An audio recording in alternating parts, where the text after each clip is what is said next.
नमस्कार, प्रिया मिश्रा के साथ आप देख रहे हैं स्पाई न्यूज। इस वक्त मैं मौजूद हूँ जनपद प्रयागराज में। जनपद प्रयागराज रेवेन्यू बोर्ड में जहाँ की आपके सामने अधिवक्ता, लेडी अधिवक्ता हैं जो सीनियर भी हैं। अब हम कहते हैं, अब जैसा भी है, बहुत दिनों से यहाँ पे याची हैं, यहाँ याचिका दायर की हैं माननीय उच्च न्यायालय में। इनसे जानेंगे इन्होंने जो याचिका दायर किया है माननीय उच्च न्यायालय जी से क्या मांग की है, ये खुद बताएंगे जी। और साथ में विजय चंद्र श्रीवास्तव जी हैं, हाई कोर्ट के अधिवक्ता हैं, और बहुत सारे याचिका इन्होंने धार्मिक और हर तरह की याचिका दायर करते रहते हैं। तो पहले सुनीता जी से जानते हैं। सुनीता जी, आप बताएं कि माननीय उच्च न्यायालय में आपने जो याचिका दायर की है, क्या मांग लेकर के आप याचिका दायर की? देखिए, हाई कोर्ट में सरकारी वकीलों की नियुक्ति हुई है। जी। सरकारी वकीलों की नियुक्ति तादाद से ज़्यादा हुई, जो पहले कभी नहीं होती थी। हर कोर्ट में करीब 40 अधिवक्ता आ रहे हैं। 40 अधिवक्ता की आवश्यकता नहीं है। उसके अलावा जो अधिवक्ता जो बनाए गए हैं सरकारी वकील, उन्हीं में से कई क्रिमिनल बैकग्राउंड के हैं और कुछ ऐसे हैं जो तहसील और कहीं और वकालत करते हैं, हाईकोर्ट में वकालत नहीं करते हैं। हाईकोर्ट में वकालत ना करें तो उनको हाईकोर्ट की न्यायिक प्रक्रिया नहीं मालूम है, और न्यायिक प्रक्रिया ना मालूम होने की वजह से वो कोर्ट में असिस्ट नहीं कर पाएंगे।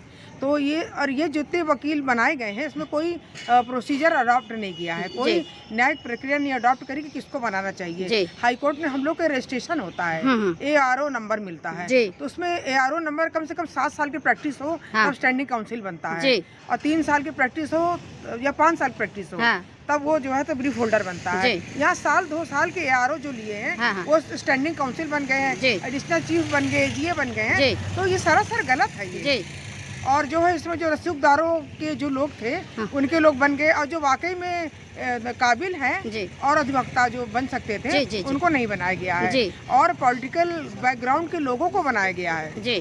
पॉलिटिकल बैकग्राउंड तो सुनीता जी, थोड़ा समय, हम कम समय में आपसे थोड़ा जानेंगे। आपने बहुत कुछ बता दिया है, ये जानने और समझने की विषय है कि हमारे माननीय उच्च न्यायालय आपको कैसे न्याय दे पाएंगे, और आप क्या अपना उनके ऊपर विश्वास रखते हैं कि क्या न्यायालय बहस सुनी, हम लोग सुनी जी, कोर्ट ने बहस सुन के हम लोग का फैसला सुरक्षित कर लिया है। जी। और कुछ कागज वकील साहब से, विजय चंद्र श्रीवास्तव जी से, उन्होंने कहा कि इसका शॉर्ट पूरा बना के दीजिए, तो इन्होंने शॉर्ट पूरा बना के दे दिया है कोर्ट में। तो सुनीता जी, यही आपके साथ जो रह रहे हैं और आपके याचिका में बहस कर रहे विजय चंद्र श्रीवास्तव जी से भी हम जानेंगे कि ये बहस में रखे आप माननीय उच्च न्यायालय से। सर, आप बताएं। सुनीता जी ने तो सारी बात बता दी, चूंकि पिटिशनर है, सारी बात बता दी, और इन्हीं के कहने पर मैंने माननीय उच्च न्यायालय में याचिका दाखिल की। जहाँ तक सुनीता जी ने बताया, उसके आगे मैं बताना चाहूँगा कि जो एडवोकेट जनरल होते हैं वो पूरा हेड ऑफ द कमेटी होते हैं। एडवोकेट जनरल को नाम भेजने से पहले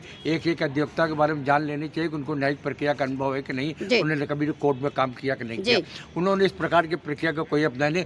जो शासन से या किसी पर्टिकुलर पार्टी से नामित होकर लोग आए थे, उनका बिना किसी जांच के आपने नियुक्त कर दिया, और इतनी भारी संख्या में लोगों ने नियुक्त किया जिससे सरकार पे बोझ बहुत पड़ेगा, जिसकी आवश्यकता नहीं थी। सवाल है कि कोई प्रक्रिया तो होनी चाहिए। आप एक चपरासी को भी नियुक्त करते हैं तो एप्लीकेशन लेते हैं, इंटरव्यू लेते हैं, रिटर्न, कहीं कुछ भी नहीं। जिसको चाहेंगे आप बना 2-2, 3-3, जैसे सुनीता जी ने कहा, 2-2, 3-3 साल के जो अधिवक्ता उनको बना दिया।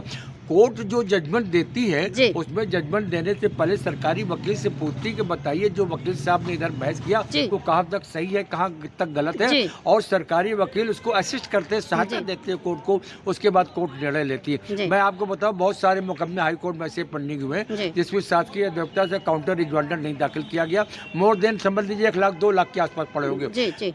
मतलब इससे बताना है कि जो सरकारी वकील बनाए जाते हैं वो सक्षम इस बात के लिए नहीं कि सरकार काउंटर रिजॉइंडर बना सके। आपने रजिस्ट्रार जनरल से भी कहीं नई जानकारी ली कि साहब जिनको बनाया गया है इनके पास 5-6 केस का अनुभव है कि नहीं है। आपने हाई कोर्ट बार एसोसिएशन से भी नहीं पूछा कि इसके पास 5 केसेज है कि नहीं है। आप इस तरह से बिना किए जिसको चाहा आपने मनमानी बना दिया। हाई कोर्ट का जो स्थान है राजनीतिक स्थान नहीं है। महोदय, हम कहना चाहेंगे कि ये अन्याय हुआ जो इतने दिन से आप लोग बहस कर रहे हैं, और माननीय उच्च न्यायालय के सामने अपनी बहस भी रखते हैं, लोगों को न्याय भी दिलाते हैं। तो क्या ऐसे अधिवक्ताओं के साथ अन्याय हो रहा है, भ्रष्टाचार है, इसको कहेंगे क्या है? देखिए, हमारा सिर्फ इतना मानना, जो कॉम्पिटेंट योग्य हैं, कॉम्पिटेंट है, उनको नियुक्त की जाए, ट्रांसपेरेंट मैनर से, अच्छे ढंग से की जाए, ताकि कोर्ट को असिस्ट कर सकते। जूनियर को खुद आप छोड़ दीजिए ना, खुद मेहनत करके क्षेत्र पर जाए, अपने सेल्फ प्रैक्टिस को जमाएं। आप सरकारी वकील को बनाकर उनको पंगु बना दे रहे हैं और साल 2 साल के बाद निकाल देंगे तो कहीं के कहीं न रह जाएंगे। तो सवाल है कि हम लोगों ने एक प्रक्रिया को अपनाया कि साहब एक रिटायर्ड जज से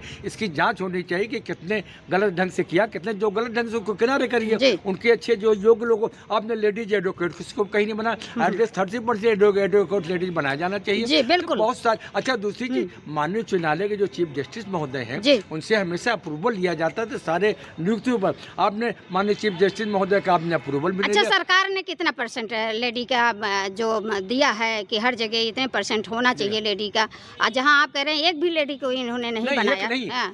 जो 30% हमारा मानक है कि एटलीस्ट 30% वो नहीं है, 10, 5, 20 बना दिए। 10, 5, 20 से बना। हाई कोर्ट में कम से कम 1000, 2000 लेडीज एडवोकेट है, उसमें बहुत सारे लोग ऐसे हैं जिनकी वकालत 20, 25, 30 साल की हो गई, उसमें आपने क्यों नहीं बनाया भाई?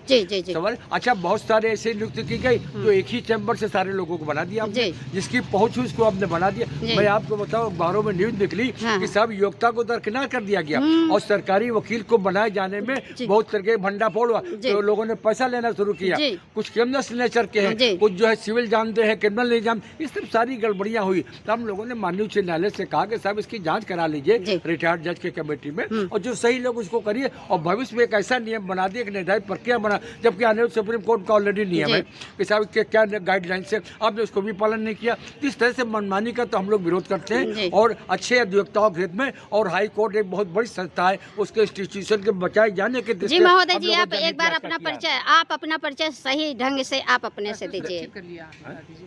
जी, मैं तो विजय सिंह श्रीवास्तव एडवोकेट हूँ, लेकिन मैं आपको बताना चाहूँगा माननीय उच्च न्यायालय ने हम लोगों के बात सुन करके, और जो अपर महाधिवक्ता श्री मनीष गोयल जी की बहस को सुन करके, और उन्होंने जजमेंट सुरक्षित कर लिया। आज आप हमसे माननीय न्यायालय ने कहा कि आप इसको शॉर्ट बना करके और जजमेंट बना के दे दीजिए, तो मैंने इसको कंपाइल करके दे दिया। अब हम लोग माननीय न्यायालय के निर्णय का इंतजार करेंगे, और हम समझते हैं कि निर्णय बहुत ही अच्छा होगा। माननीय न्यायालय हमेशा अच्छा निर्णय देती रही। धन्यवाद महोदय, आपसे जानना चाहेंगे कि आप संतुष्ट हैं?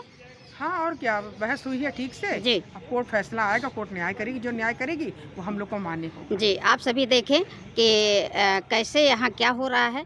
हमारे माननीय उच्च न्यायालय में जो पिटीशन दायर हुआ है, क्यों हुआ है, और यहाँ क्या खामियाँ हो रही हैं, इस अंदर की जो बातें हैं बाहर ले आने का काम जो महोदया श्रीमती सुश्री सुनीता अधिवक्ता जी हैं और जो विजय चंद्र श्रीवास्तव जी हैं, ये बहुत से ऐसे पिटीशन दायर करते हैं, धार्मिक स्थानों के हैं, मंदिर के हैं, और लोगों के समाज के हित के कार्य करते हैं। इनके हमेशा पिटीशन दायर रहते हैं और न्याय भी दिलाते हैं लोग को। धन्यवाद। यहीं से स्पाई न्यूज़ से